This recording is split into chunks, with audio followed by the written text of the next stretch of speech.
무협 토크 주화인마 제 29경. 마키녀리 거꾸로 뚫리는 팟캐스트 무협 토크 주화인마 29경입니다. 벌써 29경. 저희 매회 이 얘기하고 있는 것 같아요. 벌써. 네, 저는 전산실의 청개구리의 한치이고요. 예, 저는 인문예술공유지 물레당의 야부입니다. 네, 그리고 여기서 2, 3회입니다가 나와줘야 되는데 오늘 뭐 개인 사정으로 인해서 또 운기조식 상태. 네. 그래서 이번 주 다음 주는 네, 저와 야부님 둘만의 또 오붓한 시간으로 네. 좋습니다. 네, 좋죠. 야부님께서 동물 좋아하시죠? 저는 동물을 먹는 것도 좋아하고 제가 가장 좋아하는 동물은 돼지와 소와 닭을 네. 가장 즐겨 먹죠. 네. 심지어 옥자를 보고서도 돼지고기를 먹을 수 있는. 저와 똑같은 베이컨을 먹으면서 옥자를 맛하는. 그렇지. 옥자는 이게 코끼리에 가깝지, 아니 하마에 가깝지. 그쵸. 돼지처럼 안 느껴져서 네. 예전에 제가 마당을 나온 암탉이라는 애니메이션을 보고서는 닭고기를 당분간 못 먹었거든요. 네. 그리고 파닥파닥이라는 애니메이션 아세요? 아니요, 그 애니메이션. 그거는 고등어, 물고기 그런 애니메이션도 이야기예요. 있어요? 한국에서 만든. 어페류가 주인공이에요. 그래서 그 고등어가 그 수족관 그 횟집에서 탈출해서 자유로운 바다로 도망가는 이런 분투기인데 네. 그거 너무 슬퍼. 생각을 횟집에서 해보세요. 그 자기 친구가 산채로 몸이 도륙당한 다음에 사람들 앞에서 이렇게 몸이 갈라진 채 죽지 않은 상태에서 잔인하네요. 사람들이 떠 먹는 거야. 네. 근데 그 친구는 살아있어. 뻐끔뻐끔해. 근데 그 뻐끔뻐끔한 그 숨 쉬려고 막 안간힘 쓰고 있는 그 입에다가 네. 친구의 입에다가 아저씨들이 회를 먹다가 피던 담배를 거기다 그거 꽂아요. 너무하네요. 저는 저 같은 경우는 너무 끔찍하더라. 나도 회를 좋아하지만 저 같은 경우는 그럴 때는 상추를 덮어줘요. 영면하라고. 그러니까 그래서 제가 음식을 먹을 때 형체가 다 드러난 거에 대한 좀 네. 위화감 같은 게 있거든요. 네. 저도 고기를 좋아하지만 이게 위선적인 건데 이게 거의 악불근 수준의 위선이라고 할 수도 있죠. 고기를 좋아하면서도 고기가 원래 살아있는 생명이었고 생물이었다라는 것이 부담스러운 거야. 저부터가. 네. 그러니까 그것들이 은폐된 고기들, 가령 바베큐 같은 거 말고 네네. 그 순살로 이렇게 튀긴 그 닭들, 네네. 완전히 분해시키고 치킨 너겟, 너겟 같은 순살 거나 치킨, 아니면 지난 시간에 말씀하신 난자완스. 그렇지. 이게 형체가 그대로 드러난 거가 좀 저는 거시기 하더라고요. 결국 먹는 얘기로 지금 또 기결되고 있는데. 네. 혹시 새는 안 좋아하세요? 새는 제가 어렸을 때 히치콕의 새라는 영화를 본 이후부터 네. 새에 대한 공포 같은 게 좀 있어요. 히치콕새. 저는 집에 고양이를 키우고 있고 네. 어렸을 때 강아지도 키웠고 네. 지금도 여기 물레당 근처에 길냥이들에게 밥을 주고 있지만 네.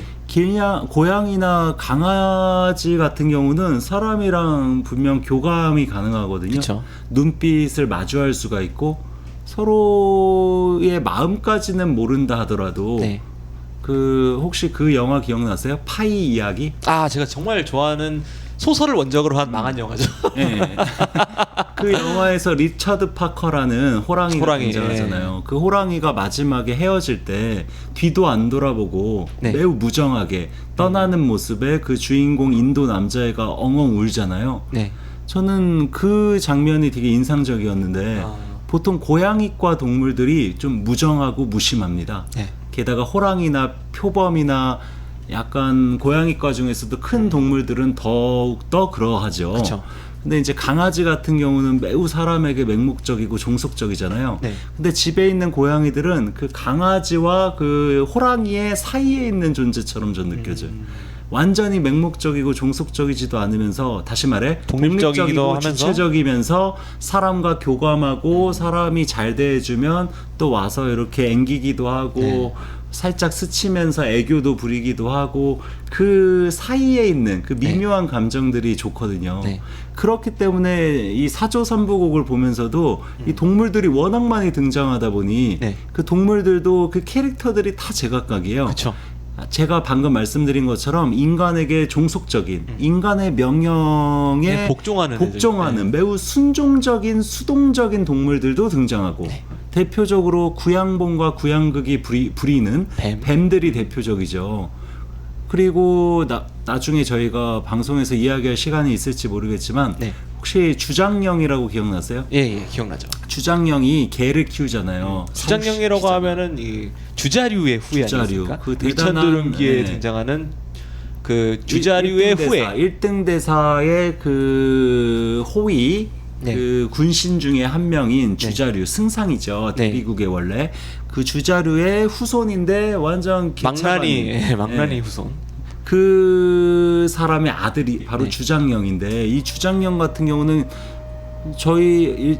저희도 요즘 시대에 개를 많이 키워서 군사적인 목적으로 네. 뭐 이렇게 적을 뭐 이렇게 마약을 탐지한다거나 네. 적을 쫓을 때 도둑을 몰아내는 이런 용도로 개를 많이 키우지 않습니까? 거기 주장령도 개를 아주 잔인하게 사육해가지고 자기가 맘에 안 드는 사람들을 골려주거나 골탕 먹일 때 자신의 개들을 많이 이용하거든요. 그때 그 개들로 곤욕을 치른 사람이 바로 장무기 아니겠습니까? 네. 그렇기 때문에 그런 개나 아까 말씀드렸던 그 구양봉의 그 뱀 같은 경우는 완전히 도구화된 어떤 동물이고. 너무 도구화됐고 너무 수동적으로만 등장해요. 네. 주체가 없다라는 거야. 네. 반면에 오늘 저희가 이야기하려는 동물들은 주체가 있다. 한마디로 제가 아까 영물이라고 할 수 있죠. 예. 고양이처럼 네. 고양이는 비록 아니지만 고양이 같은 자기 성격, 자기 캐릭터를 갖고 있는 존재들이라는 거죠. 네. 그게 저희 사조삼부곡의 그 사조에 해당하는 조. 네. 그 조도 그런 거 아니겠습니까? 수리 조자죠. 네. 독수리. 물론 그 독수리는 사조의 그 독수리는 곽정과 황용이 매일 데리고 다니는 그 쌍조 걔랑은 다른 네. 독수리죠. 네. 그래서 거기부터 이야기를 시작하면 좋을 것 같아요. 네. 야부님께서는 새를 그다지 뭐 좋아하시지 않지만 예. 이제 몽골 사람들은 되게 좋아했나 봐요. 아무래도 이제 유목도 하고 그렇지. 뭐 먹이도 구할 때 쓰고 뭐 가깝다 보니까 근데 마침 곽정이 살던 몽골인 마을에서도 이제 항상 이 마을 사람들의 사랑을 독차지하는 흰수리의 무리들이 절벽에 살고 있었나 봅니다. 예.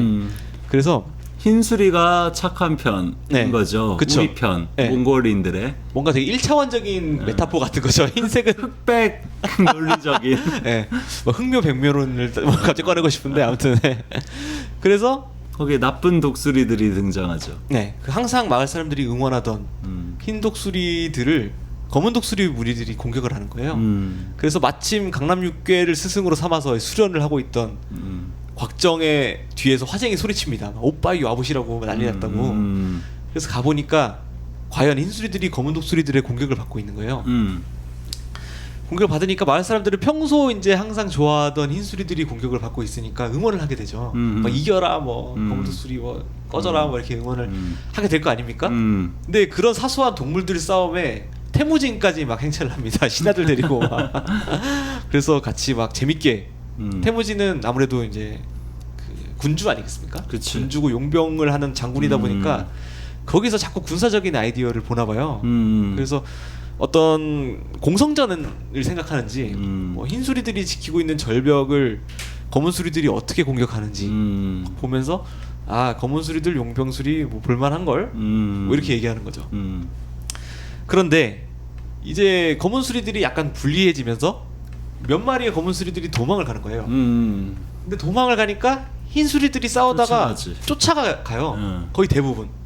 근데 그 순간 다른 곳에서 검은 수리 또 열댓 마리가 튀어나와서 절벽에 남아있는 흰 수리 한두 마리를 공격하기 시작하는 겁니다. 거의 병법을 활용하는 듯한 거의 이순신 수준의 용병수를 부릴 줄 아는 네. 그 검은 수리들이네. 뭐 엘리트 개체가 있나 봐요. 그래서 태무진이 그 광경을 보면서 과연 아 검은 수리의 용병술이 상당하다. 또 이렇게 칭찬을 하지요. 그치. 하는데 이제 흰수리 한 마리가 남아가지고 움직이지도 못하고 공격을 막 당해요. 당하니까 화쟁은 또 약간 야부님처럼 그 상냥한 또 마음을 갖고 있어가지고 그 검은 수리를 쏴서 흰수리를 구해달라고 태무진 자기 아빠한테 막 어리광을 부리는 거예요. 그러니까 태무진은 뭔가 군주의 면모가 있어서 그런지 자연계 개입, 생태계에 개입하는 거에 대해서 좀 경계하는 편이었죠. 그쵸. 예. 그때 어떻게 얘기하냐? 검은 수리가 이겼지. 저게 바로 용병이라는 게야. 알겠느냐? 이 화쟁한테 뭔가 또 가르쳐 주려는 듯한. 네. 그래서 이제 화쟁이 입 다물고 이제 가만히 있다가 근데 이 흰수리의 비밀이 하나 밝혀지죠. 절벽에 사실은 흰수리가 움직이지를 못하고 있었던 게 새끼 2마리를 지키고 있었던 거예요. 도망칠 줄 몰라서 안 도망친 게 아니라 그쵸. 그냥 무턱대고 당한 게 아니라 네. 그 아이들을 지키기 위해서 당하고 있었던 거죠. 네. 이제 그런 걸 보니까 그 화쟁이 이렇게 말합니다. 아버지, 아니 저래도 화를 쏘시지 않을래요? 이러니까 태무진이 이제 그때서야 뭐 화쟁이 울고 이러니까 쏴서 죽입니다. 한 마리가 화살 맞아가지고 떨어지니까 검은 수리들이 이제 도망가지 않겠습니까? 그러니까 이제 좀 활로 맞추기 어려운 모양새가 되는 거예요. 그 상황에서 태무진이 모여있는 몽골 마을 사람들한테 독수리들을 죽이는 자들에게 상을 주겠다. 내리겠다. 예. 여기서 곽정이 나타납니다. 상을 받으려고. 상을 받으려고 그러는지 뭔지 모르겠는데 쏴서 죽여요. 1타 2피. 화쟁이 구해달라 하니까 곽정이 나섰겠죠. 그렇겠죠. 그리고 곽정도 기본적으로 좀 착하잖아요. 그리고 곽정이 뭐 상을 원하는 타입은 아니고 전혀. 네. 뭔가 의협심에 불타서 또 무력이 지나치게 없어서 문제 아니겠습니까? 네. 곽정은. 게다가 그 화살 사부가 있잖아요. 그 네. 유명한 철별에게 네. 또 철별에게 배웠죠. 네. 강남 육계에게 화살 쏘는 거는 뭐 사실 그 당시에도 제가 지금 어렴풋한데 네. 곽정이 그 1타쌍피로 네. 화살 하나로 그 검은 독수리 2마리를 죽이게 된 그 네. 시점이 네. 곽정이 아직 그 단양자 마옥에게 내공 그게 사실은 이 직후에 마옥을 만나게 됩니다. 익히기 전이에요. 네. 그러니까 그때는 사실 강남 육계에게 배운 거는 딱히 없어요. 네. 대단한 이런 내공이나 무공 실력이 아직 생기기 전이야. 네. 근데 철별은 잘 가르쳐서 또 기질이 잘 맞아서 네. 화살 쏘는 솜씨 하나만은 그때 이미 일품이었다는 거죠. 네. 예. 아무튼 뭐 체력의 기초는 있었을 테니까. 음. 그리고 뭐 철별의 활솜씨를 전수 받았을 테니까. 그때부터 우리 그 사조 삼부곡의 첫 번째 작품인 사조 영웅전의 제목이 네. 거기서 만들어지는 거죠. 네.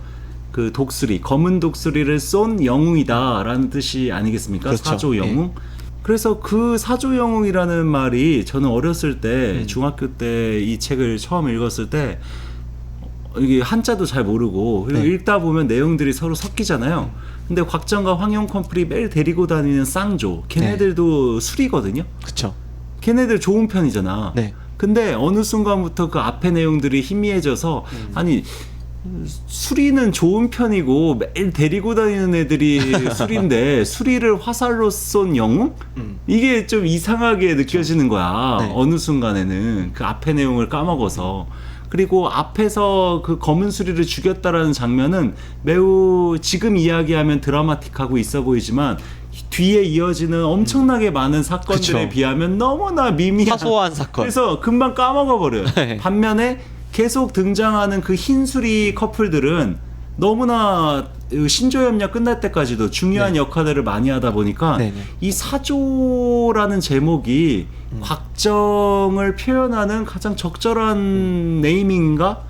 라는 생각이 들 때가 있더라고요. 이거는 신조협녀랑 비교하면 바로 단박에 이해가 되죠. 뭐 신조협녀야말로 완벽한 네이밍 아니겠습니까? 제목이 너무 훌륭하잖아. 네. 신조협과 그의 짝, 반려자일 때 려자죠. 신조협은 양과고 양과의 짝은 소용녀니까 네 글자로 신조협녀라는 말로 모든 것을 그 캐릭터성을 완벽하게 표현을 한 거죠. 네.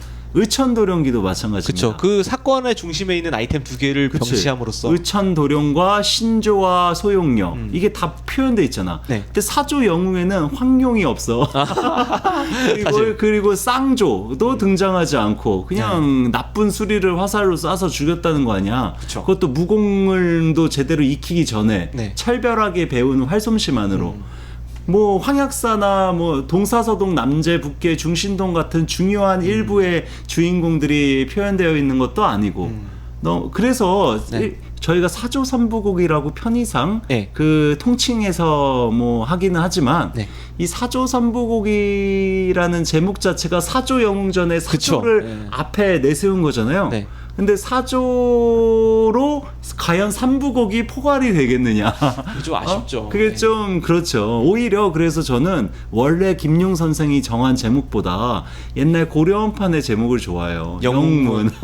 사실 저희 영웅문 1부, 2부, 3부. 그쵸. 영웅의 길이잖아. 모든 등장인물들은. 절대 다수가 이제 영웅문으로 지금 기억하고 어. 있지 않습니까? 모든 곽정이든 황용이든 뭐 양과든 장묵이든 다 영웅이고 주변 인물들도 다 영웅이든 간웅이든 악당이든 네. 다 관련 영웅의 길에 들어서기 위한 이른바 그 문에 도달하기까지의 과정에 등장하는 수많은 사건들이 영웅문 안에 다 포함되고 1, 2, 3부가 다 실제 1, 2, 3부적 구성을 취하고 있잖아요. 그쵸. 그렇기 때문에 영웅문 1부, 영웅문 2부, 영웅문 3부가 되게 매우 유치하고 싸구려 양산형 무협소설 같은 제목을 취했지만 네.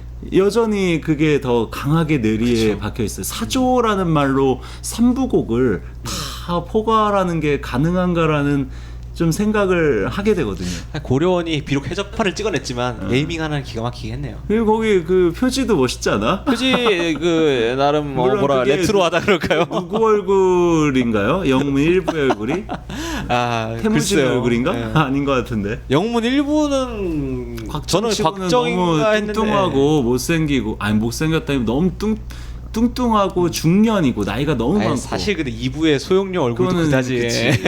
이부의 소용료는 좀 네. 이쁘진 않지. 그쵸 뭔가 뭐 아무튼간에 예. 3부는 조민이었던 것 같아. 네. 얼굴이 그죠. 아. 예. 이 영웅문 3부작의 그 표지에 원전을 알고 계신 대우님께서 제보 바랍니다. 그래서 네. 저희가 그 쌍조 얘기를 조금 하면 좋을 것 같아요. 네. 쌍조. 그래서 이제 곽정이 구해낸 그 흰수리가 지키고 있던 두 마리 또 새끼가 있지 않습니까? 애기들. 예. 그거를 사실 이제 그 걔네들을 구하려고 단양자 마옥이 등장해서 경공을 알려주고 그치. 그 절벽을 타고 올라가서 그 쌍조가 중요하죠. 네, 그 수리 두 마리, 흰수리 두 마리를 이제 키우게 되죠. 그렇죠. 맨 처음에는 화쟁이랑 같이 키우다가 네. 곽정이 나중에 중원으로. 중원으로 데리고 가서 아니 네. 화쟁이 데리고 온 쌍조를 곽정에게 곽정이 만나서 건네주죠. 네. 그거를 이제 황룡과 함께 천하를 누비면서 강호를 누비면서 신조협녀가 끝나는 시점까지 계속 등장하는 게 네. 쌍조죠. 그렇기 때문에 쌍조는 곽정과 황룡 커플과 같은 유비적인 그 조류 커플이라고 할 수가 있죠. 그렇겠죠. 어. 예.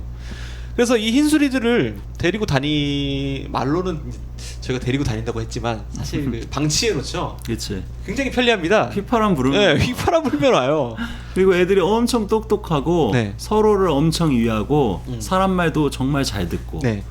그렇기 때문에 우리가 앞서 이야기한 주장령의 개나 네. 구양봉의 뱀처럼 네. 일정하게는 주인에게 종속된 존재라고도 할 수가 있어요. 주인 그쵸, 말은 예. 정말 잘 듣거든. 주인 말을 거부하지 않아요. 마지막에 딱 한 번 거부해. 그건 조금 이따 말씀드릴 네네. 텐데. 그렇지만 그렇다고 해서 주장용의 개처럼 다 뭐 사육당한 채 막 고도의 이런 잔인한 그쵸. 이런 훈련을 받아서 자기가 뭐 자아를 자아가 없는 말싸- 예. 상태에서 막 악독한 이런 무기, 이를 막- 흉기로서 살인 무기로서 사용되는 존재들은 아닙니다. 그렇죠. 자기의 자아가 있고 사랑하는 연인으로서의 다른 수리가 쌍으로 다니면서 네. 활악한 이런 분위기를 유지하면서도 곽정과 황용이 도움을 요청할 때는 언제든 달려와서 그 수리들 때문에 곽정과 황영이 죽을 리기도 몇 번 넘겨요. 그렇죠. 거의 뭐 이거 뭐 독수리톡이야. 불러가지고 이게 메모를 써가지고 그 말도 해요. 야, 어서 빨리 도와도록 가 이러면 도와도록 가요. 거기 도와들어가서, 뭐 예. 그 왕자의 게임에 나오는 새가 메신저 역할을 하잖아요. 네. 그런 역할도 하면서 네. 동시에 그런 새와는 비교하지 못할 정도로 되게 다양한 쓸모를 갖고 있는 엄청난 쓸모. 그래서 황룡이 곽정한테 그 수리 얘기를 처음 만나서 듣고 네. 너 부러워하면서 자기도 키우고 싶어 하잖아요. 그래서 사실 가장 안타까운 거는 화쟁이야. 네. 화쟁이 같이 구해서 처음에 키우던 새가 그 황룡에게 그 넘어갔잖아. 그쵸. 네. 그러니까 화쟁 입장에서는 좀 아쉽지. 저 중간에 사실은 화쟁 이야기가 나와서 말인데 화쟁과 약혼했기 때문에 남아이런 중천금이다 하면서 황영 앞에서 나 화쟁과 결혼할 거야 이러잖아요. 그치. 아 진짜 이 어쩐. 바보. 예. 갑자기 그 생각이 나네요. 아무튼간에 사실 홍마도 그래요. 홍마도 뭔가 메신저처럼 이게 소리를 불면 휘파람을 불면 막 달려와가지고 도와도로 가 뭐 이런 식으로 말하면 또 도와도로 가고 그러니까 그게 사람 말을 알아듣는 듯한 좀 부럽죠. 네. 소설 읽다 보면 그 홍마나 쌍조 같은 그런 동물들이 네. 에 대한 소유욕을 느낍니다. 그쵸. 나도 가지고 싶다.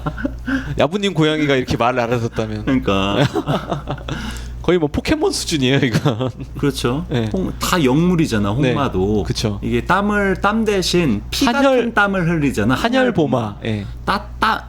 피 같은 땀을 흘리는 천리길도 한 번에 내달릴 수 있는 네. 그런 대단한 명마가 그 홍마죠. 그쵸. 그것도 곽정이 몽골에서 길들인 거잖아요. 그치. 거의 뭐 몽골 신비의 땅이 아닌가. 그치. 네, 몽골에 가야 되지 않겠습니까, 아버님? 그 홍마도 황영이 달라고 하니까 바로 네. 줘버리는 게 각자. 황영은 뭐야 이거 대체? 다 뺏어가네요.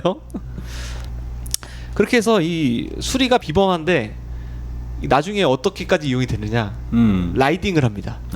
라이딩. 철장산에서 왜 무목유서를 구하잖아요. 맞아. 철장방의 어떤 비밀 공간에서 무목유서를 구했는데 이제 거기서 이제 탈출할 수 없게 된 지경이 된 거잖아요. 그게 철장산 중턱이었는데 아래에는 철장방 무리들이 다 지키고 있고 그러니까 아래로는 도망칠 수 없고 갈 곳이라고는 윗길밖에 없는데 위에는 또 하늘밖에 없잖아요. 근데 그 상황에서 어떻게 하느냐? 독수리를 부릅니다. 네. 그 두 마리 흰 수리를 불러가지고 타요.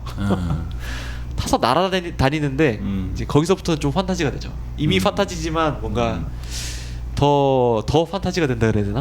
근데 그럴 만한 게 일단 수리가 사이즈가 네. 좀 커요. 그래서 사람이 이렇게 어느 정도는 사람 무게를 감당할 수 있을 정도의 사이즈다. 네. 그러니까 그게 완전히 개연성이 떨어지는 일은 아니죠. 네. 뭐 가령 이렇게 비교해 보면 알 수가 있어요.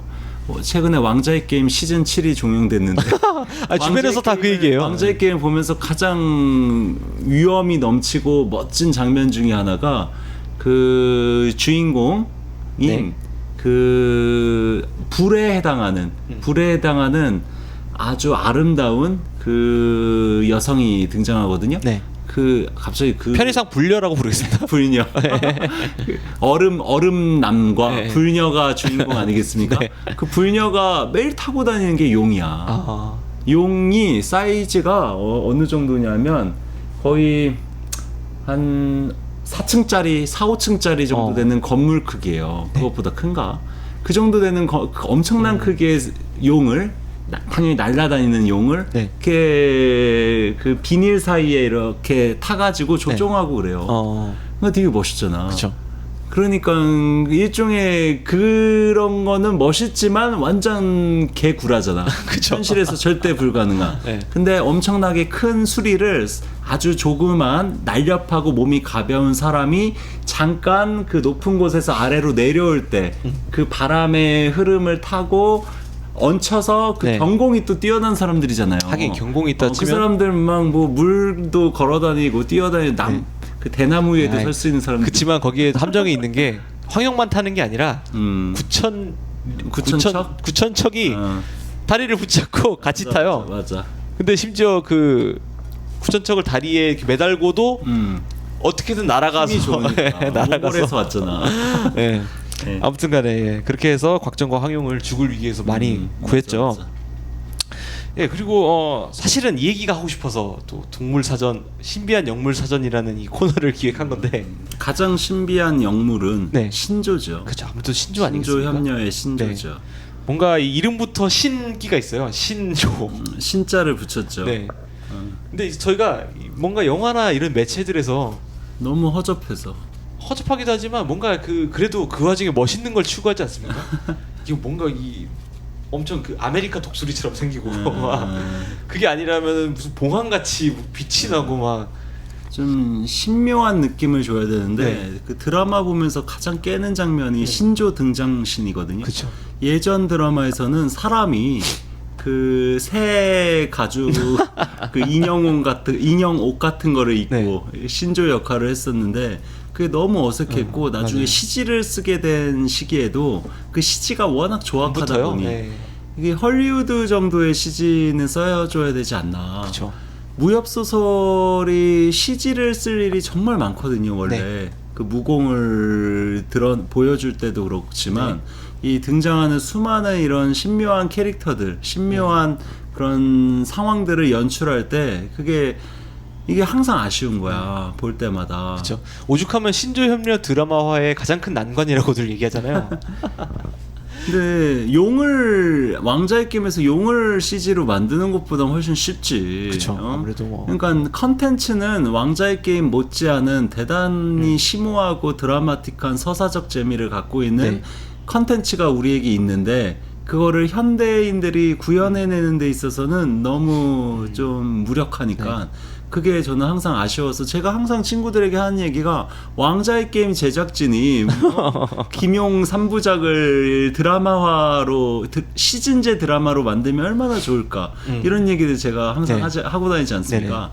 실현될 가능성은 없지만 그나마 이제 좀 그 희소식이 예전에 그 90년대 무협 영화에 대단한 이런 감독이었던 명연출가였던 서극. 최근에는 적인 걸로 또 한번 또 파란을 일으켰던 이 서극 감독이 그 신조 협녀를 영화화한다라는 소식이 있죠. 그쵸. 그것도 3부작으로. 예. 거기에서 저는 무릎을 좀 쳤죠. 하나를 제대로 파겠구나. 그치. 3부작이면 그래도 제대로 구현할 용의가 있는 거죠. 예전에 의천도령기처럼 일부로 끝나버리는 또 그런 비극이 일어나지 않기를 바라며. 그런데 좀 아쉬운 거는 이왕 신조협녀를 3부작으로 찍을 거면 반지의 제왕처럼 완전히 그 사조영웅전부터 물론 신조협녀가 히트치면 사조영웅전이 나오겠죠. 호피트처럼 약간 만들 가능성이 있겠지만 신조협녀에 등장하는 주요 인물들이 사조영웅전의 인물들과 겹치기 때문에 그 배우들의 또 연속성이 중요하거든요. 그쵸. 그래서 과연 그렇게 구현이 될까? 그래서 전체를 한 9편 정도로 의천도령기까지 거의 뭐 스타워즈 수준의 스타워즈나 마블 유니버스에 등장하는 그런 다양한 이런 히어로들이 얽히고 설키는 세계. 최근에 미국 드라마의 디펜더스라는 드라마가 다시 시작을 했어요. 그 디펜더스가 또 마블의 다른 또 히어로들을 모아놓은 어벤져스 같은 거 아니겠습니까? 그러니까 마블 유니버스처럼 김용 유니버스라고 할 수 있는 세계가 시각적으로도 구현이 되면 좋을 텐데 그게 컨텐츠는 있는데 왜 못하냐. 이게 시나리오 작가와 연출가와 자본의 문제거든요. 이게 한국에서라도 나는 하면 좋을 것 같아. 아무튼 서극 감독과 뭐 이렇게 중국의 자본이니까 일단 기대를 좀 해보고요. 그 신조에 대해서 좀 이야기를 나눠보죠. 그 신조가 사실 저희가 이제 멋있게들 다들 연출하려고 그러는데 등장하는 첫 장면 보면은 못생겼다라고 표현됩니다. 추하죠. 생긴 게 외모가 매우 추하게 생겼습니다. 이 추하게 생겼다는 게 저도 다시 조사를 하면서 의외였거든요. 항상 그 매체들을 보면 신조협녀 드라마나 뭐 게임 같은 걸 보면 일러스트가 휘황찬란하고 멋있어요. 신조가. 그러니까 캐릭터가 신묘한 거지 외모가 아주 위엄이 넘치고 현란한 아우라를 갖고 있는 외모는 아니라는 거죠. 소설에서도 이렇게 묘사되죠. 외모가 너무 추했다. 온몸에 깃털이 군데군데 빠져서 누군가에게 뽑힌 거. 그 닭털 뽑힌 그 형국이에요. 사이즈만 엄청 거대하고 털은 불그스레한 흑색으로 몹시 지저분하며 생긴 모습은 도화도의 쌍조. 저희가 그 사조영웅전에서 이야기한 쌍조와 비슷했지만 김용 선생이 뭐라고 묘사하냐. 추함과 빼어남은 천양지차였다. 그러니까 외모가 거의 극과 극이었다라는 거죠. 그러니까 이 극과 극이었다라는 외모, 부리가 구부러지고 머리에는 피처럼 붉은색의 혹이 자라있고 이런 외모 묘사들이 저는 어렸을 때는 그냥 대충 넘겼는데 이제 와서 다시 읽어보니까 이게 양과의 처지와 연결된 외모 묘사예요. 이 쌍조는 수려하잖아. 외모가 정말 잘생겼잖아요. 그 외모는 곽정과 황룡의 성격, 그 커플이 갖고 있는 밝은 면과 연계된 외모였다. 그리고 그 수리가 당시 흰수리가 처했던 상황이 이편과 곽정과 좀 비슷하지 않습니까? 흰수리가 처했던 상황. 네, 뭐 아무튼 저는 그런 생각도 해보고 아무튼 이 그 좀 흉측하게 생겼죠. 근데 흉측하게 생겼는데 그 처음에 등장할 때 보니까 싸움을 잘해요. 벌써. 네. 그 싸움을 어떻게 잘하냐? 네 마리의 독사를 죽이는 모습이 불의로 찍는 것의 정확함, 행동의 민첩함을 김용 선생이 이렇게 묘사합니다. 네. 마치 무림의 인류 고수와 같았다. 아, 이 착수의 표현이 솜씨가 멋있죠.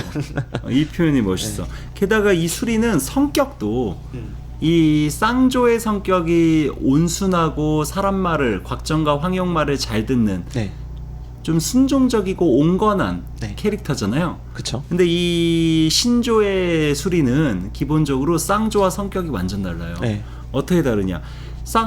신조가 그 뱀이랑 엄청나게 큰 이무기와 싸우는 장면이 있거든요. 네. 거기서 위험에 처해서 양과가 도와주려고 칼로 그 뱀의 몸을 베려고 하는 순간 자기를 도와주려는 거잖아요. 네. 근데 그 신조가 어떻게 행동하냐? 오른쪽 날개를 재빨리 펼쳐서 양과의 오른쪽 팔을 칩니다. 네. 매우 매섭게. 네. 그 칼이 내동댕이 쳐지게. 어. 왜 그러냐? 양과의 생각으로는 너가 반드시 이길 수 있다는 것을 스스로 알고 내가 너를 도와주는 것을 원하지 않는구나. 다시 말해 성격도 네네. 양과랑 비슷해. 뭔가 이게 독고다이. 나를 도와주려는 걸 알지만 너의 도움 필요 없어. 네. 난 내가 혼자 개척할 수 있어. 나는 아 그래서 그 야부님 말씀 듣고 생각이 났는데 보니까 이 양과의 태도 변화가 있거든요. 그 장면을 겪기 전에 양과는 수리를 보면서 신조를 보면서 아 이거 저놈 잡아다가 곽부의 그 쌍조 걔네랑 싸움 붙이면 재밌겠는 걸 뭐 이런 생각을 하는데 일종의 애완동물처럼 느꼈어요. 네. 양과는 처음에. 근데 그렇게 해서 구렁이를 신조가 이기고 나니까 바로 태도 바꾸죠.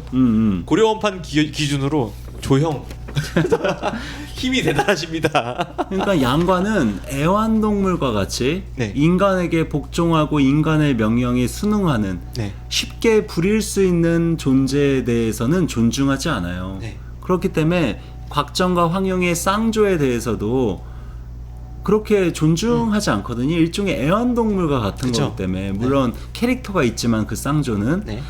근데 신조는 애완동물이 아니야.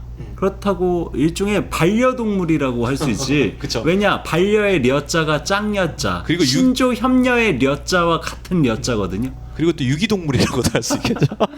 자기의 고유한 캐릭터를 갖고 있고 단독적인 이런 존재라는 거죠. 이 네. 신조는. 그래서 양과의 말을 맹목적으로 복종하지도 양과가 명령을 시키면 그거에 순응하지도 않아요. 네. 그냥 자기가 주체적으로 움직이는 존재예요. 네. 양과가 사부의 뭐 조지경의 명을 듣지 않는 것처럼 양과가 뭐 황룡의 말을 듣습니까? 곽정에게 뭐 모든 것을 다 내심을 드러내지 않잖아요.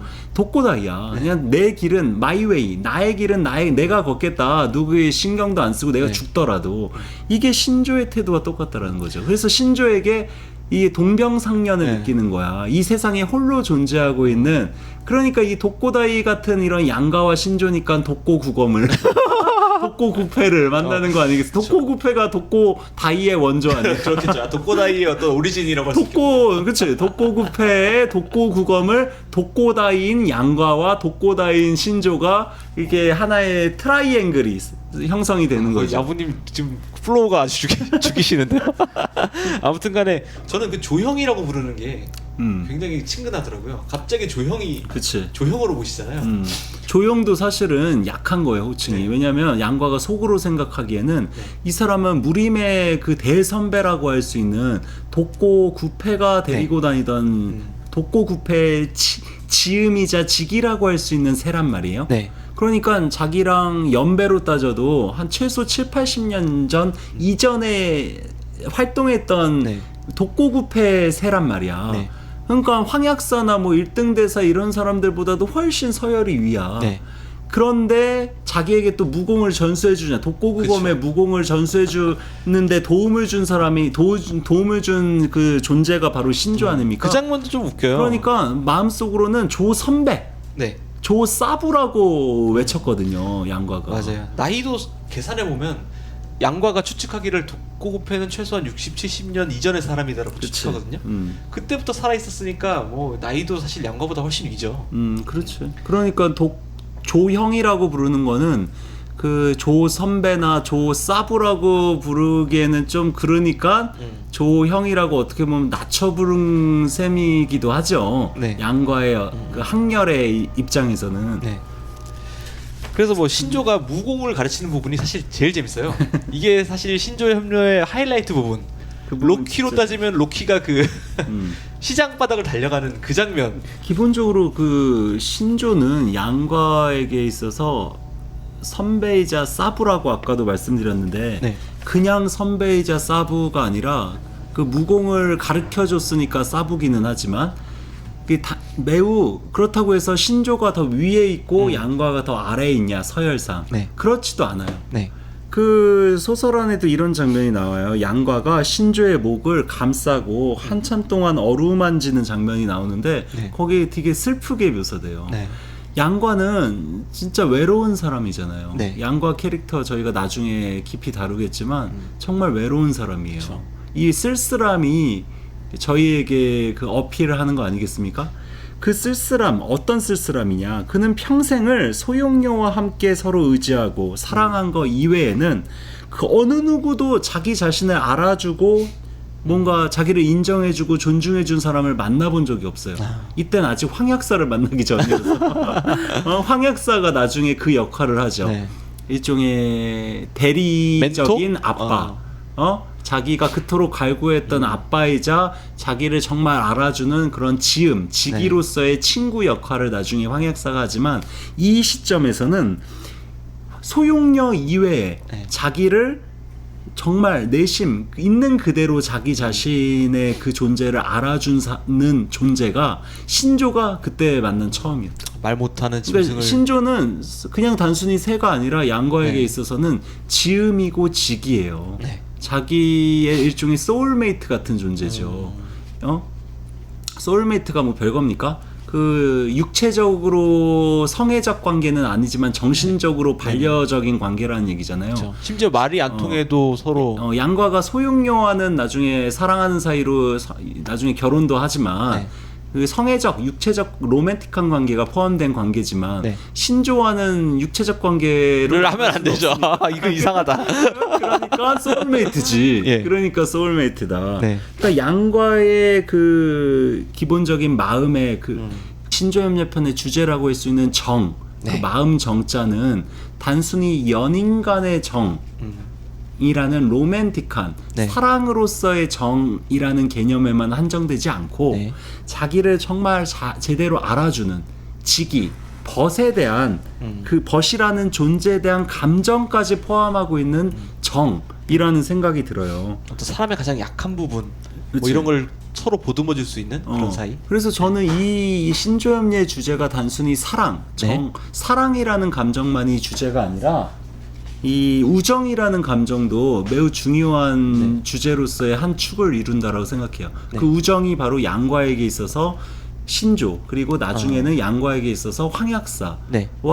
만나서 교감하는 그 정. 네. 그것도 영문 2부의 저는 주제라는 개인적인 생각을 하고 있습니다. 예.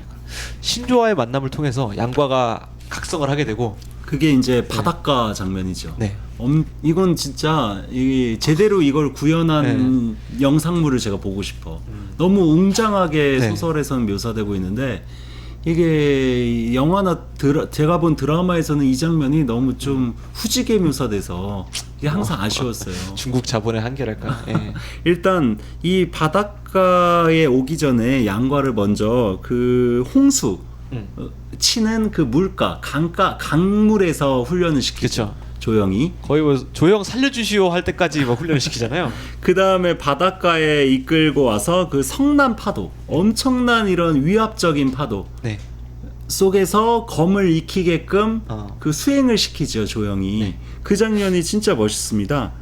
이게 무슨 집이나 배도 전복될 만한 이런 파도 속에서 네. 양과가 목검 하나로 그 파도에 대적하는 장면입니다. 근데 그게 되게 멋있는데 계속 끊임없이 밀물이 다시 밀려오지 않겠습니까? 목검 하나로 하얀 물결 속에서 춤추듯이 그 목검을 휘두르는 거예요. 목검은 되게 가벼운 검이기 때문에 파도의 그 대단한 물의 그 힘을 어떻게 이겨내겠습니까? 홍수 때랑은 비교할 수 없을 정도로 파도가 더 세거든요. 그러니까 계속 바닷속으로 빠지는 거예요. 서핑하다가 바닷속에 계속 빠져서 물 마시듯이. 그럴 때마다 계속 나와서 계속 부딪히는 겁니다. 그러면서 한 달도 채 못 되어 스스로 공력이 크게 진보되었음을 느꼈다. 그러니까 내가 이거를 제가 중학교 때 읽으면서 나도 이렇게 연습하면 공력이 될까? 바다도 있고 목검도 있잖아. 우리도 조형은 없지만 나도 거기 들어가서 연습하면 나도. 저에게는 김용 형이 있잖아요. 김용 형을 읽으면서 저는 그 장면을 보면서 항상 앞에서도 제가 말씀드렸지만은 그 로키의 음악 있잖아요. 그치. 게링 스트롱거라는 가사가 그 음악 나오면 딱 적절한. 빠바밤빰빰빰빰빰빰. 점점 그 파도에 능란하게 대응하는 모습을 단계적으로 보여주는 거지. 그거를 한번 또 음악을 들으면서 읽어보면. 그러다가 이게 재밌는 장면이 하나가 포함돼 있어요. 당연히 그 파도의 그 힘을 견디지 못하고 그 옆에 있는 조그만 나무에 그 목검이 부딪히는 장면입니다. 근데 목검이 나무에 부딪히면 목검만 부러져야 되잖아. 목검은 약하니까. 근데 목검은 당연히 부러지고 조그만 나무의 기둥도 중간에서 부러져 버립니다. 그때 양과가 깨달아요. 일종의 각성하는 거지. 이 목검은 아무 힘도 없잖아요. 근데 나무를 자를 수 있는 거는 목검의 힘 때문이 아니라 나의 손의 경력 때문이다. 다시 말해 앞으로 내가 열심히 연습해서 훈련해서 나무만 잘리고 목검이 잘리지 않는 경지에 내가 도달한다면 이거야말로 독고급해. 그 선배의 당년의 신기에 가까운 것이 아니겠느냐. 이때부터 양과는 초절정 고수의 길로. 그러면서 이게 이제 계절이 막 바뀌어. 엄청 이제 영상으로 그려지잖아. 봄이 가고 가을이 오고 세월이 막 유수처럼 그 계속 계절이 바뀌는데 양과는 계속 파도 속에서 그 목검을 휘두르고 있고 옆에 조형은 엄한 쌍처럼 이렇게 양과의 모습을 이렇게 지켜보고 있는 장면이 파노라마처럼 계절의 순환 속에서 계속 펼쳐져요. 그러다가 목검을 찌르고 치는 소리가 갈수록 크게 울려. 이게 목검을 휘두르면 이렇게 소리가 울리잖아요. 그 소리가 우리가 검을 휘두를 때 내는 소리 로부터 점점 소리가 커지는 거야. 점점 웅장해져. 그러다가 얼마 후에는 그 목검에서 무슨 소리가 나냐?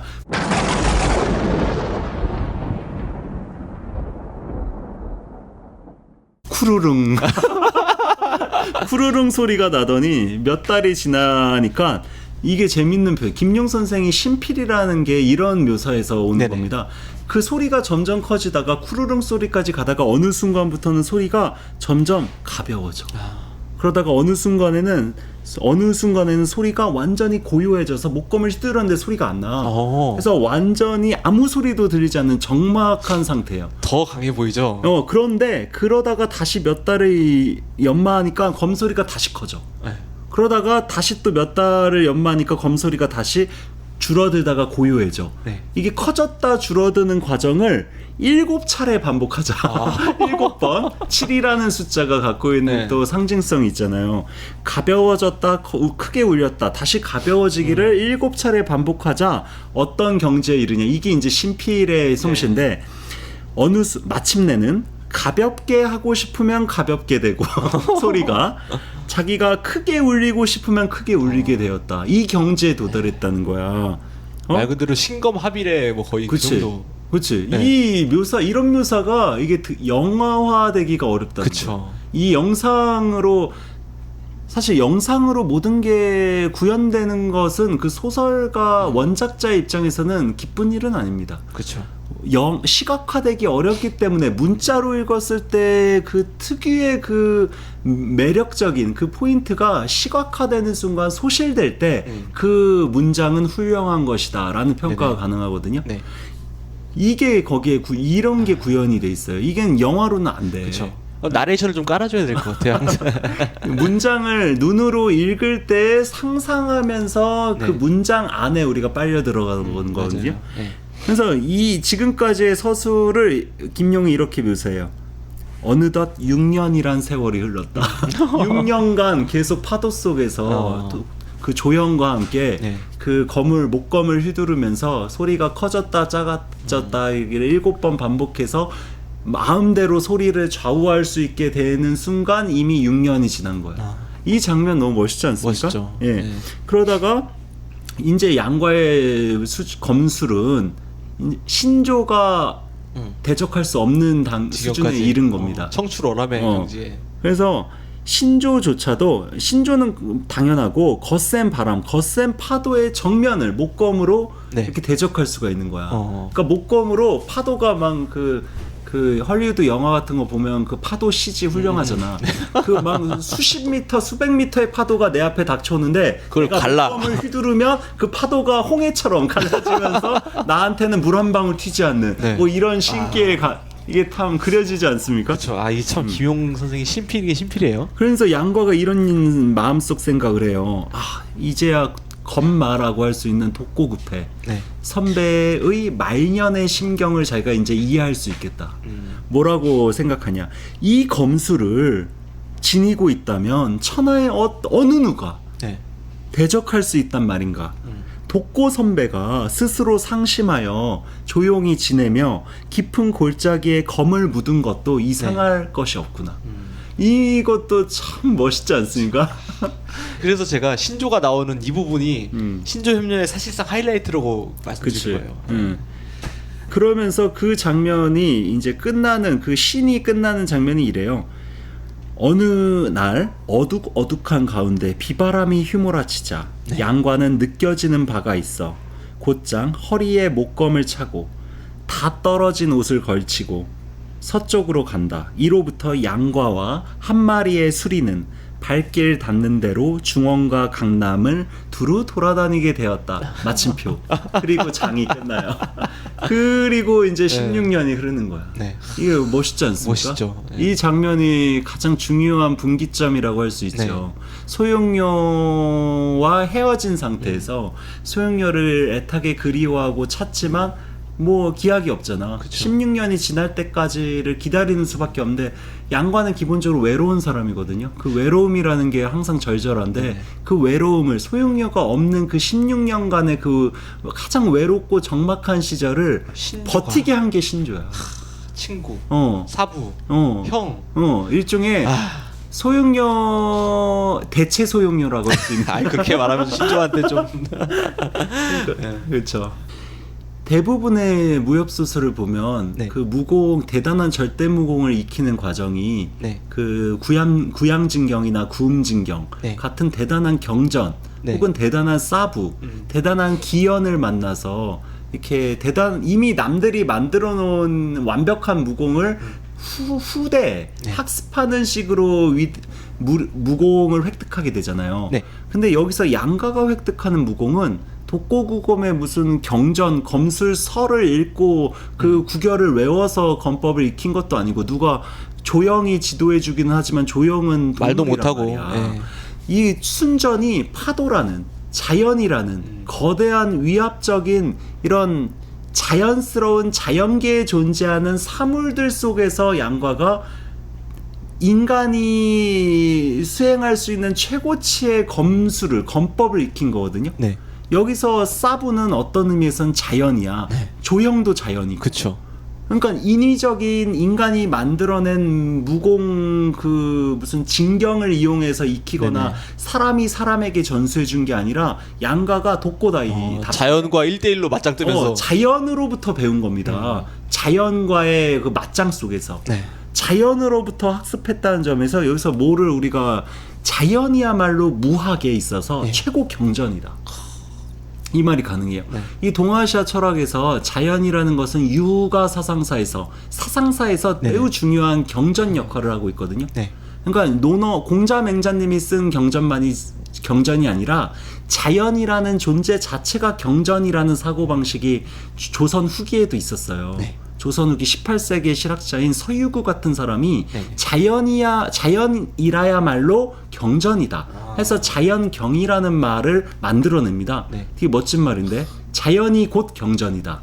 경전은 멋있네요. 텍스트고 자연은 텍스트가 아니잖아. 네. 이건 글자가 아니란 말이야. 우리를 둘러싼 이 자연이 바로 경전과 같은 문학에 있어서 사상에 있어서의 최고 경전이라는 뜻인데 네. 양과의 이 무공을 곡고공을 익히는 과정은 제가 느끼기에는 자연에서. 무학의 최고 경전이야말로 자연경이다. 아. 자연이다. 다시 말해 자연경의 그 무학 버전을 보여주고 있는 이런 장면이 아닌가. 멋지네요. 이렇게 라는 생각이 표현하시니까. 들어요. 네. 그러니까 이게 통한다라는 거예요. 문학이나 무학이나 네네. 자연과 인간이 맺고 있는 관계가 일정하게 공명하고 상통하고 있다라는 거를 제가 마지막으로 말씀드리고 싶습니다. 그 구양진경 말씀을 하셔서 그런데 의천도령기는 다행히 또 신조같이 뭐 그런 동물은 등장 안 하고 원숭이가 등장하잖아요. 등장하죠. 그래서 사실 영상화할 때 조금 수월한 것 같아요. 86 의천도령기 같은 거 보면은 그런데 꼭 그렇지도 않아요. 왜냐? 그래요? 저희가 혹성 탈출의 시대를 영화 완벽한 영상물로 경험한 시대를 지금 살고 있잖아. 네. 이 혹성 탈출에서 구현되는 그 뭐야 그거 무슨 모션? 네.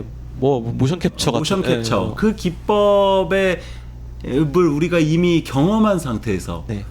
이 장무기 의천도령기를 영화했을 때 시저 같은 이런 그런 아, 뭐 원숭이가 아닌 그런 것까지는 바라지 않고요. 네. 물론 차라리 원숭이 탈을 쓰는 게 그래도 신조를 어설프게 탈 씌우는 것보다는 더 원숭이 같잖아요. 일단 저희 자체가 그치, 원숭이니까. 그치. 원숭이는 뭐 분장만 해도 이렇게 네. 할 수 있으니 옛날 혹성 탈출이 인간이 원숭이 분장을 그쵸. 했는데도 우리가 재밌게 봤잖아요. 꽤 그럴 듯해요. 예.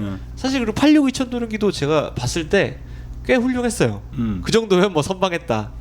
그래서 뭔가 이 몰입감을 방해하지 않는 선에서 이렇게 재현이 가능한데 근데 아무튼 이 장무기의 원숭이는 사실 한 마리가 아니라 두 마리가 있습니다. 중요한 원숭이가. 네. 뒤에서 만나는 원숭이 그 구양진경을 장무기에게 전달해주는 그 원숭이 말고 네. 그 주구진이라고 네. 그 아주 악독한 곽부아가처럼 아주 악독한 그 여성에게 그 훈련받은 개에게 쫓기는 장면에서 만나는 원숭이가 또 한 마리가 있어요. 네. 그 장면을 이해를 해야 그 뒤에서 만나는 그 계곡 안에서 네. 그 곤륜산 안에서 만나게 되는 원숭이와 연결이 되거든요. 네.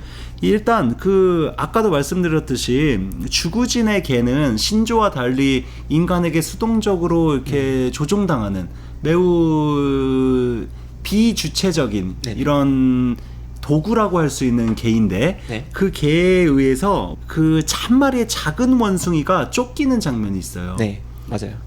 그 작은 원숭이 꽁무니에는 화살 하나가 박혀 있습니다. 네. 그 죽으진 그 악녀라고 해도 되겠죠. 네. 그 악녀가 그 이쁜 그 쪼매난 원숭이까지 사냥하려고 한 거야. 사냥개에 풀어서. 네. 근데 장무이가 이렇게 숨어 있다가 그 원숭이를 만나는 겁니다. 그 네. 화살에 맞은 원숭이의 눈에 애절함과 공포의 빛이 서려 있다라는 것을 발견해요. 장무이가 뭐 어떤 생각에 잠기냐? 네. 내가 저 곤륜파, 저 주구진, 저 주장령, 네. 저 잔인한 그 부녀들에게 쫓겨 다닐 때 내 신세가 저 원숭이 같았지. 다시 말해 동병상련하고 있어요. 여기 양과가 신조를 만났을 때 그치. 뭔가 비슷한. 그렇죠. 네. 그러니까 동물을 통해서 자기의 처지를 환기하고 네. 자기의 처지와 똑같은 동물을 보면서 그 묘한 동병상련을 그쵸. 느끼면서 치료해줘야겠다라는 생각을 해서 네. 또 대단한 의술을 갖고 있지 않습니까? 그렇죠. 이때 이미 호청우에게 의술을 많이 배워서 그렇지. 견사불구 그 호청우에게 그 접곡의선 호청우에게 대단한 그 초절정 의술을 이미 익힌 상태였기 때문에 쉽게 그 원숭이를 고쳐주거든요. 이 장면이 뒤에서 그 큰 흰 털의 그 대백원이라고 묘사되는 그 구양진경을 지닌 원숭이를 만날 때 장면과 똑같이 반복되는 거예요. 그러니까 요게 일종의 복선과 같은 역할을 하고 있습니다.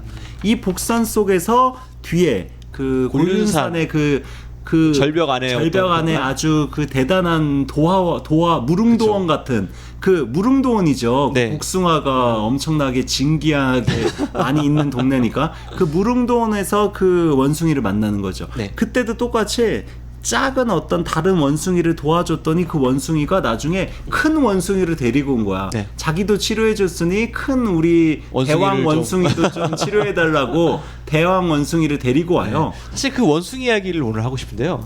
그 대왕 원숭이로 말할 것 같으면 일단 곤륜산에서 그 보물 독숭아를 엄청나게 먹었죠. 그치. 신선도 정도라고 할 수 있겠죠. 그 원숭이가 그 사연을 먼저 이야기해야 이해가 빠를까요? 그 원숭이가 예. 어떻게 구양진경을 얻게 되었는지. 그 사연도 좀 구구절절한데 음.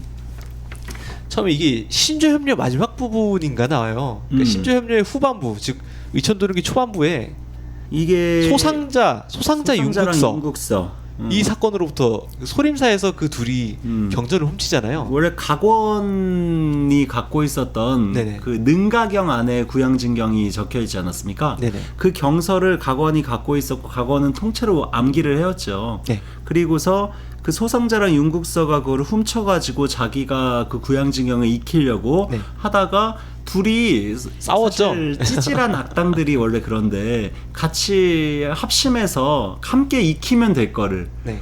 상대가 나를 죽이고 혼자 익히지 않을까 두려워서 네. 서로 계속 눈치만 보면서 제대로 익히지 못하다가 결국 같이 죽죠. 네. 양패 구상이라고 하죠. 네. 함께 서로 죽고 죽인 거야. 네. 그러다가 물론 윤국서보다 소상자가 훨씬 무공이 세지만 네. 소상자는 이미 그 각원대사에게 한번 맞은 게 있어서 그 좀 몸이 좀 이렇게 네, 정상이 기력이 아니었던 거죠. 딸린 네. 상태에서 윤국서에게 먼저 죽습니다. 네. 윤국서는 우리가 나중에 다룰 일이 있겠지만 이 사람은 외국인이에요. 네.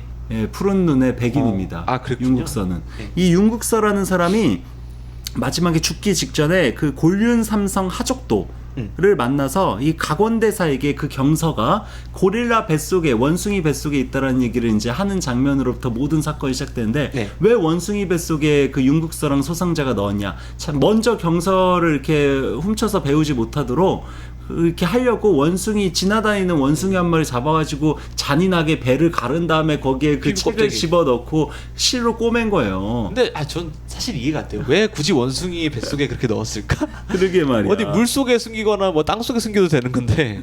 누가 이제 훔쳐갈까봐 그런 건데, 네. 훔쳐갈까봐. 네네. 이 원숭이 뱃속에 넣은 이유는 이게 뭐 김용 선생의 이게 뭐 테크닉이죠. 일종의 기술이 들어간 거지. 후대에 땅 속에 있으면 이거 어떻게 찾습니까? 원숭이 속에 넣어놔야 장무이가 배운 의술로 그 원숭이를 고쳐주면서 장무이는 기본적으로 동물에 대해서 이른바 측은지심을 갖고 있기 때문에 그 부친이 그렇게 가르쳤다고 나와 있어요. 여기 보면은 장취산. 그 장무기의 부친인 장취산이 어려서부터 협의를 우선으로 하고 비록 야수 한 마리일 망정 서운하게 대하면 안 된다.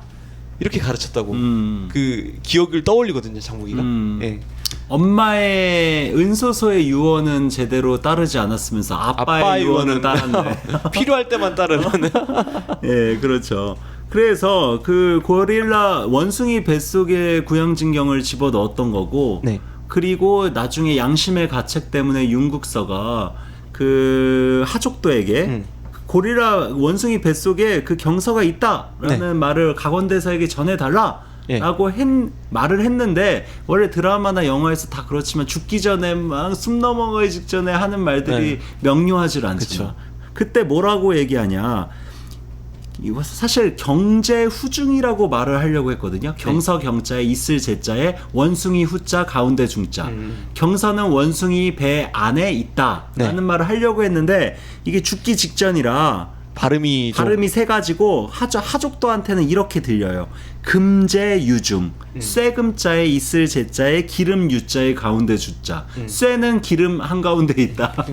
그러니까 당연히 뭐 전달을 하기는 네. 했지만 하족도가 각원에게 네네. 뭐 행방불명된 겁니다. 네. 그래서 무림의 최대 의혹이 된 거예요. 구음진경의 그 소식. 구양진경의 구양진경의 종적이 완전히 사라진 거죠. 그러다가 김용 선생의 그 농간으로 장무기가 아무 노력도 하지 않고 뭐 자기가 고생해서 찾은 것도 아닌데 어쩌다 우연히 찾게 돼서 복숭아나 따먹으면서 무공 고수가 되는 장면이 네. 뒤에 펼쳐지는 겁니다. 아무튼 그 고릴라 거대한 어떤 고릴라로 묘사가 되죠. 예, 근데 그게 이제 신기한 게 그게 벌써 몇십 년 전이에요. 한 8, 90년 전 아니에요? 그렇죠. 거의 100년이겠죠. 장삼봉이 어릴 때니까. 그렇지. 근데 그 원숭이가 아직까지 살아있다는 거잖아. 네. 근데 살아있다는 얘기를 설명하기 위해서 김용 선생이 이런 식으로 묘사해요. 매우 다행스럽게도 지가 그렇게 만들어 놓은 네. 건데 곤륜산에서 선도, 신선들이 복숭아? 먹는 복숭아라는 뜻이죠. 네. 선도를 따먹으면서 천지의 영기, 신령스러운 기운을 다 받아서 네. 90여 년을 살면서도 여전히 건강하게 살아있었던 것이다. 말도 안 돼. 그래서 몸의 털이 다 흰색으로 변해서 늙었으니까 네. 그래서 한 마리의 흰 대백원, 클 대자에 흰 백자에 원숭이 원자, 네. 매우 거대한 흰털 원숭이가 된 것이다. 그러다가 이제 뱃속에 그게 계속 그게 경서가 있으니까 기름종이에 쌓아놓은 그 경서 때문에 나중에 이제 배에 종기도 생기고 썩고 그러다가 장무기를 만나서 장무기가 구해주면서 이른바 원숭이의 보은이라고 할 수 있는 장면이 그쵸. 여기서 만들어진 거. 원숭이를 도와줬더니 원숭이가 도와주더라. 다시 은혜를 갚더라. 네. 그게 보은 아닙니까? 그 보은이 구양진경이죠. 여기서 우리는 무슨 교훈을 얻을 수 있냐? 미물을 아끼고 가엾이 여기면 구양진경이 온다. 보상을 받을 수 있다라는. 예. 그래서 뭐 재밌죠 이 부분이. 예. 그래서 그 장무기의 인성이 기본적으로 따뜻하고 네. 약한 존재에 대해서 연민을 갖고 있고 네. 그런 존재이기 때문에 이 계곡에서 이런 묘사도 있어요. 보통 여기서 복숭아 같은 과일이랑 물고기를 사냥해서 많이 맞아요. 먹거든요. 예. 근데 육고기를 안 먹었다고요. 근데 지나다 어디 사냥 한 마리가 지나가는 거야 자기 예. 눈앞에. 예. 이 양을 잡아가지고 먹으면 배불리 양꼬치 같은 거 해서 먹으면 맛있잖아. 그쵸. 근데 장무기는 양을 잡아서 먹을 생각도 했지만 뭐라고 묘사하냐? 저 양들이 너무 유순하고 사랑스러워서 건드릴 수 없었다, 죽일 수 없었다라고 김용 선생이 쓰고 있거든요. 기본적으로 그러니까 좀 동물을 사랑하는. 과일을 먹을 수 있고 물고기는 또 살아있지만 물고기도 물고기는 이게 눈빛이 저희랑은 좀 비둘기처럼 이렇게, 새처럼 이게 교감하기가 좀 힘들죠. 이렇게 예. 이뻐하고 사랑스러워하기 좋은 존재는 아니잖아, 솔직히. 그쵸. 그러니까 물고기까지는 잡아먹는데 양은 말이나 돼지나 다 마찬가지지만 이게 우리 같은 동물이잖아요. 그러니까 차마 죽이지 못한 거야. 예. 그러니까 그 마음이 장무기의 어떤 캐릭터를 보여주고 있거든요. 네. 이런 장무기의 성격이기 때문에 게다가 의술까지 갖추고 있기 때문에 네. 이미 이때 그 죽을 위험에 처한 상태에서 우연히 요행이 그 원숭이를 만나가지고 살게 된 거죠. 이때 독에 중독된 상태라 그쵸. 죽을 날이 얼마 안 남았을 시점이에요. 아직도 현명신장의 독에서 벗어나지 그치. 못하고 있던 그 시점인데. 현명신장의 독을 벗어나려면 그 무당파와 소림파와 그리고 아미파의 흩어져 전해져 내려온 구양진경의 그 경문들을 네. 다 취합해가지고 익히면 나을 수도 있다라고 장삼봉이 얘기를 했지만 거기에 전해진 그 구양진경의 법문들도 사실 정확하지가 않잖아요. 다 각원대사가 죽기 전에 했던 말을 곽양이랑 그 소림사 스님 한 분이랑 장군보가 이렇게 얼핏 조금 들었던 거를 기억에 의존해가지고 복원시킨 거기 때문에 네네. 그것을 그 큰 흰털 원숭이를 만나서 원본을 만난 거니까 원본 이런 대단한 행운이 어디 있어? 그래서 오리지널을 좀 건졌죠. 예. 그렇죠. 예, 아무튼 오늘 이렇게 재밌게 동물 이야기 많이 해봤는데요. 참 동물을 다 사랑했네요. 이 주인공 셋이. 그래서 제가 마지막으로 말씀드리고 싶은 거는 이 동물도 똑같은 동물이 아니라는 거예요. 네. 인간도 똑같은 인간이 아니듯이 이런 인간 저런 인간 있듯이 네. 동물도 이런 동물 저런 동물 있는 거 아니겠습니까?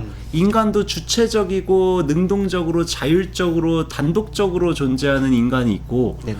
다른 사람에게 부귀 영화나 다른 사람의 시선이나 이런 거에 욕망이 들끓은 상태에서 이렇게 자기 인생을 스스로 개척하지 못하는 또 인간들이 있잖아요. 네.